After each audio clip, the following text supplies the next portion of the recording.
اعوذ باللہ من الشیطان الرجیم، بسم اللہ الرحمن الرحیم۔ شروع کرتا ہوں میں اللہ کے نام سے جو بڑا نہایت رحم فرمانے والا ہے۔ حضرت ابوذر غفاری رضی اللہ عنہ مشہور صحابی ہے جو بعد میں بڑے زہیدوں اور بڑے علماء میں سے ہوئے۔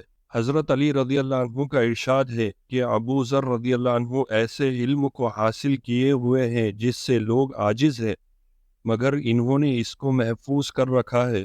جب ان کو حضور صلی اللہ علیہ وسلم کی نبوت کی پہلی خبر پہنچی تو انہوں نے اپنے بھائی کو حالات کی تحقیق کے واسطے مکہ بھیجا کہ جو شخص یہ وعدہ کرتا ہے کہ میرے پاس وحی آتی ہے اور آسمان کی خبریں آتی ہیں، اس کے حالات معلوم کرے اور اس کے کلام کو غور سے سنے۔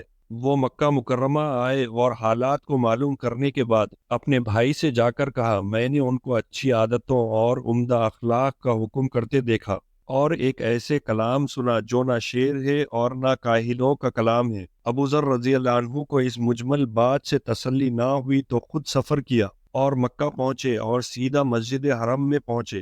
حضور صلی اللہ علیہ وسلم کو پہچانتے نہیں تھے اور کسی سے پوچھنا مصلحت کے خلاف سمجھا۔ شام تک اسی حال میں رہے۔ شام کو حضرت علی رضی اللہ عنہ نے دیکھا کہ ایک پردیسی مسافر ہے۔ مسافروں کی، غریبوں کی، پردیسیوں کی خبر گیری، ان کی ضرورتوں کا پورا کرنا ان حضرات کی عادت میں تھا، اس لیے ان کو اپنے گھر لے آئے اور میزبانی فرمائی، لیکن اس کے پوچھنے کی ضرورت نہ سمجھے کہ کون ہو، کیوں آئے، اور مسافر نے بھی کچھ ظاہر نہ کیا۔ غالباً اس کی وجہ یہ ہوگی کہ حضور صلی اللہ علیہ وسلم کے ساتھ دشمنی کے قصے بہت مشہور تھے۔ آپ صلی اللہ علیہ وسلم کو اور آپ کے ملنے والوں کو ہر طرح کی تکلیف دی جاتی تھی۔ ان کو خیال ہوا کہ صحیح حال معلوم نہیں ہوگا اور بدگمانی کی وجہ سے تکلیف اٹھانی پڑے گی۔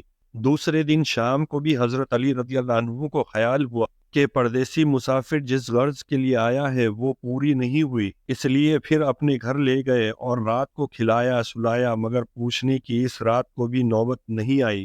تیسری رات کو پھر یہی صورت ہوئی تو حضرت علی رضی اللہ عنہ نے دریافت فرمایا کہ تم کس کام سے آئے ہو، کیا غرض ہے؟ تو حضرت ابوذر رضی اللہ عنہ اول ان کو قسم اور وعدہ دیا اس بات کے کہ وہ صحیح بتائے، اس کے بعد اپنی غرض بتلائی۔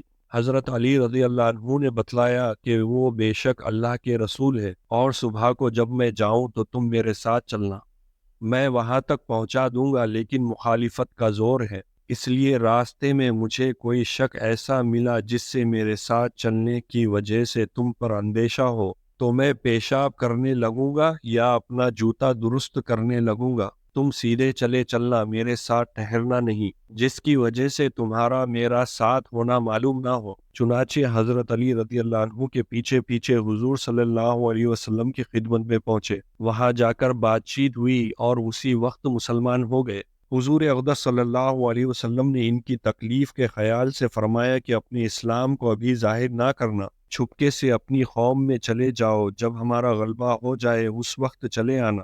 انہوں نے عرض کیا، یا رسول اللہ، اس ذات کی قسم جس کے قبضے میں میری جان ہے کہ اس کلمہ توحید کو ان بے ایمانوں کے بیچ میں چلا کر پڑھوں گا۔ چنانچہ اسی وقت مسجد حرم میں تشریف لے گئے اور بلند آواز سے اشہد ان لا الہ الا اللہ و اشہد ان محمد رسول اللہ پڑھا۔ پھر کیا تھا، چاروں طرف سے لوگ اٹھے اور اس قدر مار کر زخمی کر دیا، مرنے کے قریب ہو گئے۔ حضور صلی اللہ علیہ وسلم کے چاچا حضرت عباس رضی اللہ عنہ جو اس وقت تک مسلمان نہیں ہوئے تھے، ان کے اوپر بچانے کے لیے لیٹ گئے اور لوگوں سے کہا، کیا ظلم کرتے ہو؟ یہ شخص قبیلہ غفر کا ہے اور یہ قبیلہ ملک شام کے راستے میں پڑتا ہے، تمہاری تجارت وغیرہ سب ملک شام کے ساتھ ہے، اگر یہ مر گیا تو شام کا آنا جانا بند ہو جائے گا۔ اس پر ان لوگوں کو خیال ہوا کہ ملک شام سے ساری ضرورتیں پوری ہوتی ہے، وہاں کا راستہ بند ہو جانا مصیبت ہے، اس لیے ان کو چھوڑ دیا۔ دوسرے دن پھر اسی طرح انہوں نے بآواز بلند کلمہ پڑھا اور لوگ اس کلمے کے سننے کی تاب نہ لا سکتے تھے، اس لیے ان پر ٹوٹ پڑے۔ دوسرے دن بھی حضرت عباس رضی اللہ عنہ نے اسی طرح ان کو سمجھا کر ہٹایا کہ تمہاری تجارت کا راستہ بند ہو جائے گا۔ حضور صلی اللہ علیہ وسلم کے ارشاد کے باوجود کہ اپنے اسلام کو چھپائے، ان کا یہ کام حق کے اظہار کا جوش اور غلبہ تھا۔ جب یہ دین حق ہے تو کسی کے باپ کا کیا اختیار ہے جس سے ڈر کر چھپایا جائے؟ اور حضور صلی اللہ علیہ وسلم کا منع فرمانا شفقت کی وجہ سے تھا کہ ممکن ہے تکلیف کا برداشت نہ ہو، ورنہ حضور صلی اللہ علیہ وسلم کے حکم کے خلاف صحابہ رضی اللہ عنہ کی یہ مجال نہ تھی۔ چنانچہ اس کا کچھ نمونہ مستقل بعد میں آ رہا ہے، کیونکہ حضور صلی اللہ علیہ وسلم خود ہی دین کے پھیلانے میں ہر قسم کی تکلیف برداشت فرما رہے تھے۔ اس لیے حضرت ابوذر رضی اللہ عنہ نے سہولت پر عمل کے بجائے حضور صلی اللہ علیہ وسلم کی اطاعت کو ترجیح دی۔ یہی ایک چیز تھی جس کی وجہ سے ہر قسم کی ترقی دین اور دنیاوی صحابہ اکرام رضی اللہ عنہ کے قدم چوم رہی تھی، اور ہر میدان ان کے قبضے میں تھا کہ جو شخص بھی ایک مرتبہ کلمہ شہادت پڑھ کر اسلام کے جھنڈے کے نیچے آ جاتا تھا، بڑی سی بڑی قوت بھی اس کو روک نہیں سکتی تھی، اور نہ بڑے سے بڑا ظلم اس کو دین کے پھیلانے سے ہٹا سکتا تھا۔